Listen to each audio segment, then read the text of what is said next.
Otsoa datorren ipuina txestuko du. Behin batean, bere etxean, orein handia leihotik begira zegoen. Batean, bere laguna untxia korrika hurbildu zen. Orein handi, zabal batea otsoa dator. Sartu eta eban esku. Orain, oreina eta untxia leihotik begira daude. Eta, handik gutxira, beraien laguna txerritxoa korrika agertu zen.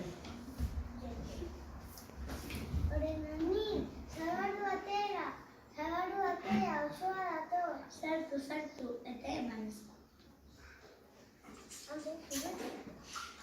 Hiru lagunak, etxean zeudela, hartza, basotik korrika agertu zen.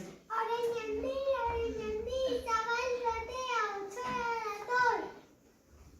Sartu eta eban esku. Batean, basotik, otso agertu zen. Etxera hurbildu eta atea zabaldu zuenean, Sorpresa! Otso lagun! Sorpresa, otso lagun! sorpresa bat prestatuta zioten beraien laguna otsoari.